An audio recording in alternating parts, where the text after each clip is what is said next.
Some people tend to skim through content or quickly glance at thumbnails, forming conclusions about its quality without truly understanding its essence. This approach is not only incorrect but also undermines the value of the content. I urge you to engage with this video fully and attentively, without skipping any part. Reflect deeply on its message and apply it diligently in your life. Doing so will lead to ultimate success, as every element of this content is essential for achieving meaningful results. Focus your attention lovingly on an object. Do not let your mind wander to another object. In the depth of your focus on this single object lies the blessing. Let me repeat. Focus lovingly on an object. Do not move to another. Stay with the chosen object, and in its midst, the blessing will arise. The key here is lovingly. Have you ever truly looked at something with love?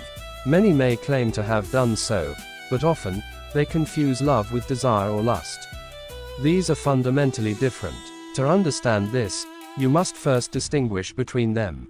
When you see a beautiful face or body, and you feel an attraction, ask yourself, are you looking with love or with the intent to gain something? If you wish to possess, exploit, or derive personal pleasure, that is lust, not love.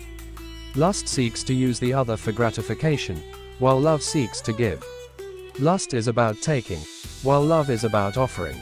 In lust, you consider how to make the other an instrument of your happiness. In love, your focus shifts to the other's happiness. Lust places yourself at the center, while love centers on the other. Lust demands. Love surrenders. Lust is aggressive.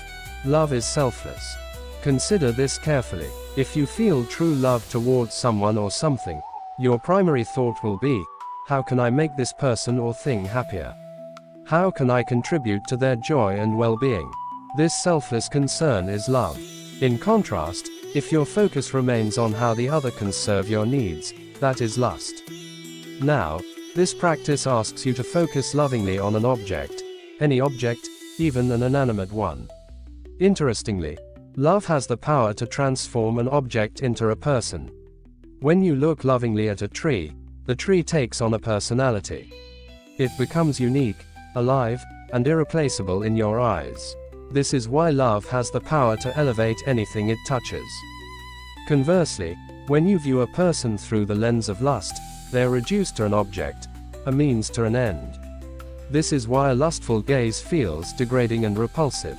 It strips the other of their humanity, turning them into a thing. To illustrate this, when you look at a flower with love, forget yourself entirely.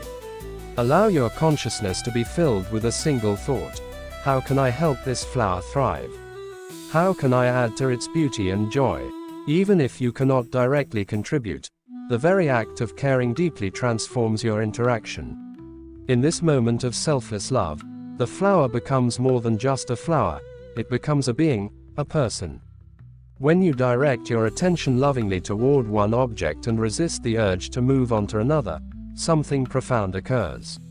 You lose awareness of yourself and become fully present in the moment. In that state of pure focus and absence of ego, the blessing arises. This teaching aligns with the wisdom of spiritual traditions that emphasize selflessness in prayer and love. For instance, Buddha advised that when you pray, let your prayer be for the happiness of others, not yourself. Only in giving completely can one truly receive. When you practice this meditation on love, you may feel a deep sense of helplessness. Love often leaves us feeling that nothing we can do will ever be enough to express it fully. This helplessness is the essence of surrender, where ego dissolves and love becomes meditative. True love requires the complete absence of ego.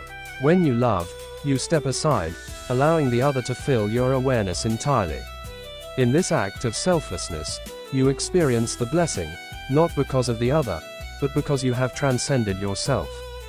Finally, understand that love cannot coexist with possession. To possess is to reduce the other to an object. Love, on the other hand, celebrates the other's individuality and freedom. The bliss of love arises from mutual recognition as subjects, not objects. When you approach anything, be it a person, a flower, or a rock, with this depth of love, you experience a profound transformation. The blessing lies in the act itself, in the emptying of yourself and the fullness of your love for the other.